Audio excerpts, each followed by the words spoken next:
आज की इस वीडियो के अंदर हम बात करने जा रहे हैं क्वांटिटेटिव यूनिट मेथड की। सबसे पहले हम देखते हैं कि क्वांटिटेटिव यूनिट मेथड क्या होता है।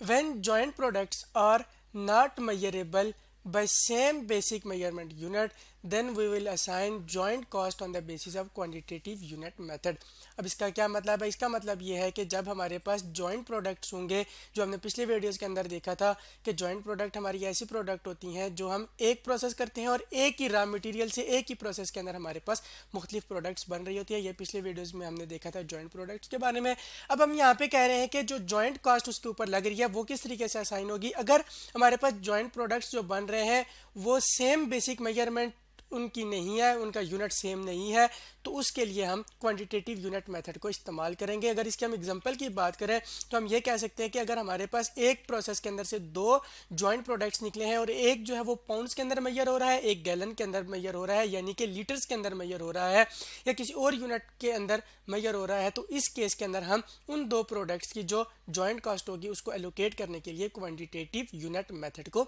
इस्तेमाल करेंगे। अब हमारे पास सेम बेसिक मेजरमेंट यूनिट का मतलब क्या है कि अगर हमारे पास लेट्स सपोज एक प्रोसेस है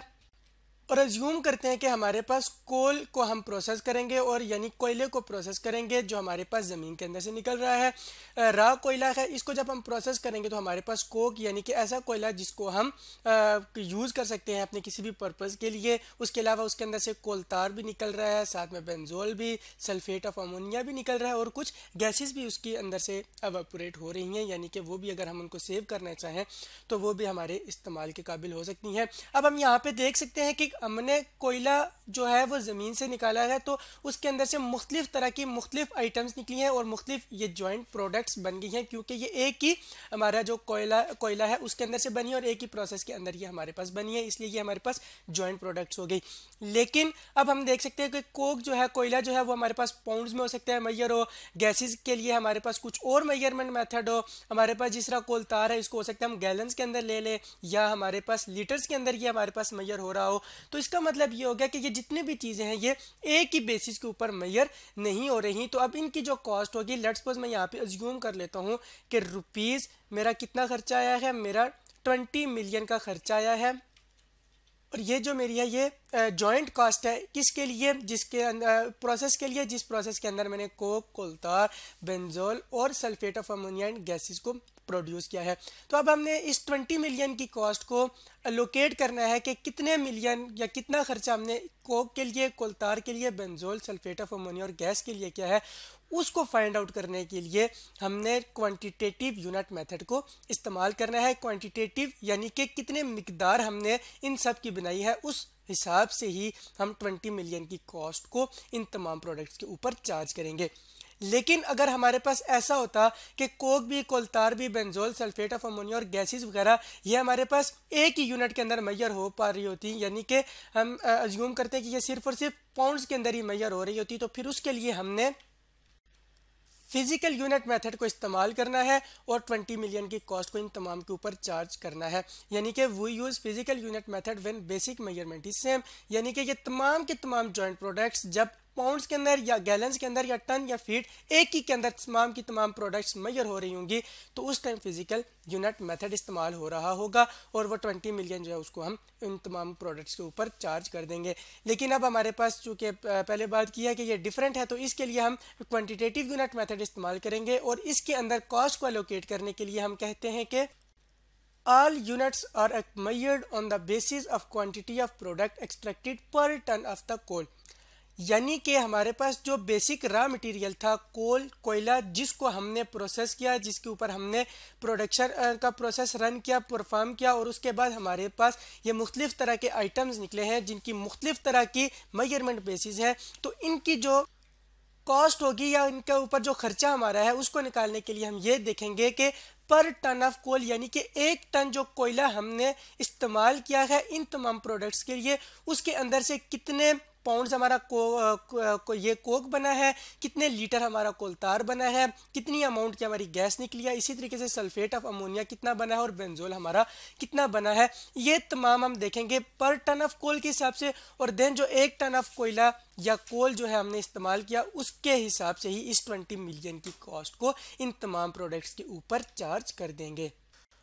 अब इसी चीज़ को समझने के लिए हम एक एग्जांपल ले रहे हैं जिसके अंदर हम कह रहे हैं कि जो हमारे पास ऊपर एग्जांपल हमने ली थी, कोल के अंदर से coke, coal tar, benzol, sulphate of ammonia और गैस प्रोड्यूस हो रहे हैं और इनके अपने अपने यूनिट्स हैं जिसके अंदर वो मेजर हो रहे हैं। यानी कि हम अपना कह रहे हैं कि कोक जो है वो 1390 यूनिट्स यानी कि केजी में अगर इसको मेजर करें तो उसके अंदर हो रहा है 1390 केजी प्रोड्यूस में। इसके कोलतार 127 लीटर प्रोड्यूस हुआ है, यूनिट्स हमने इसीलिए लिख दिया साथ। बेंजोल भी इसी तरीके से 23 ब्लड पर लीटर कह देते हैं। सल्फेट ऑफ अमोनिया अगर ये गैस है तो ये अपनी गैस की जो यूनिट होगी उसके अंदर मेजर हो रहा होगा, अगर ये लिक्विड में है तो वो लीटर्स या गैलन्स या पाउंड्स के अंदर मेजर हो रहा होगा। इसी तरीके से गैस जो है वो 433 अपने जो उसके यूनिट्स ऑफ मेजरमेंट है उसके उतना प्रोड्यूस हुआ है। और हमने जो टोटल कोल जो इस्तेमाल किया है यानी जो कोयला रॉ कोयला इस्तेमाल किया वो 2000 यूनिट्स इस्तेमाल किया या 2000 केजी इसको हम कह देते हैं कि इतना प्रोड्यूस हुआ और ये चीज़ें हमारी निकल आई हैं। और इसके ऊपर जो टोटल हमारी जॉइंट कास्ट है जिस तरीके से हमने ऊपर बात की थी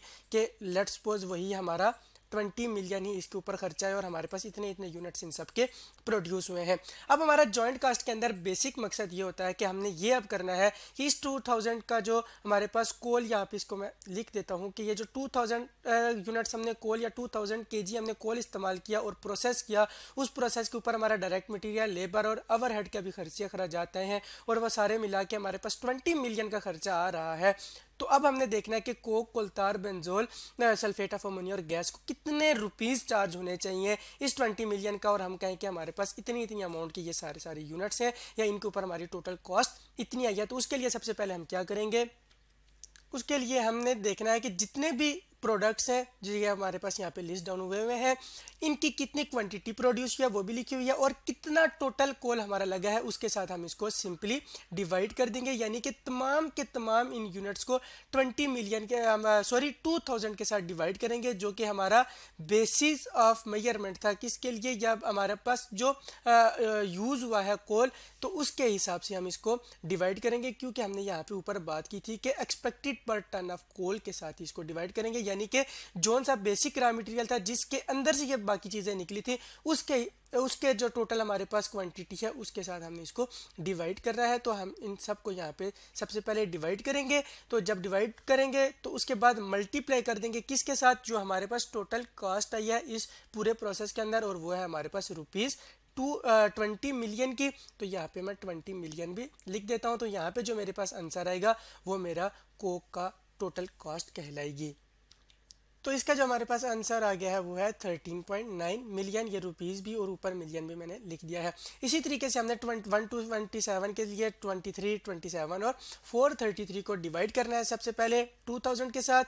देन मल्टीप्लाई करना है 20 मिलियन के साथ। तो यहाँ पे भी हमारे पास टोटल जो आ जाएगा वो आ जाएगी हमारी टोटल 20 आ जाएगा जो हमारे पास रुपीज़ इन मिलियन है। यानी कि 20 मिलियन की टोटल कॉस्ट हमारी चार्ज हो जाएगी इन बाकी तमाम यूनिट्स को भी। और हम उसमें कहेंगे कि हमारी इस 20 मिलियन के अंदर से 13.9 मिलियन हमारे पास कोक के लिए आया है,